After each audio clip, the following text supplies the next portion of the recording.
नवी मुंबईमध्ये भाजप शिवसेना संघर्षाची शक्यता। महापालिकेमध्ये शिवसेनेकडून स्वबळाची तयारी सुरू असल्याची चर्चा। कुणाला वेगळं लढायचं असेल तर आमची तयारी, शिवसेना खासदार नरेश म्हस्के यांचं वक्तव्य। बारामतीमध्ये पवार कुटुंब एकत्र। विद्या प्रतिष्ठानच्या बैठकीत शरद पवार आणि सुनेत्रा पवार एकत्र। काल अजित पवार आणि शरद पवार एकत्र आल्यामुळे पवार कुटुंबाच्या मनोमिलनाची जोरदार चर्चा। काँग्रेसचा हात सोडल्यानंतर संग्राम थोपटे यांच्या हाती कमळ। चंद्रशेखर बावनकुळे, रवींद्र चव्हाण यांच्या उपस्थितीमध्ये थोपटेंचा भाजपमध्ये पक्षप्रवेश। मंगेशकर रुग्णालयामधल्या डॉक्टर घैसास यांच्यावर ठपका। पोलिसांना पाठवलेला अहवाल ससून बदलला। पहिल्या अहवालात डॉक्टर घैसास यांना दिलेली क्लीन चिट।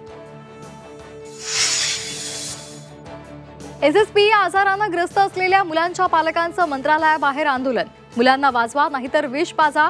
संतापलेल्या पालकांची आक्रमक भूमिका। लस नसल्यामुळे उपचाराचा खर्च द्यावा, पालकांची मागणी।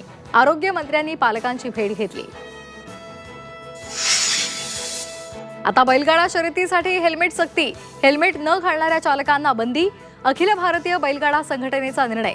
मुंबई, ठाणे, रायगड आणि पालघर जिल्ह्यामधल्या बैलगाडा चालकांना हेल्मेट सक्ती। दाक्षिणात्य अभिनेता महेश बाबूला ईडीचं समन्स। 28 एप्रिलला चौकशीला हजर राहण्याचे निर्देश।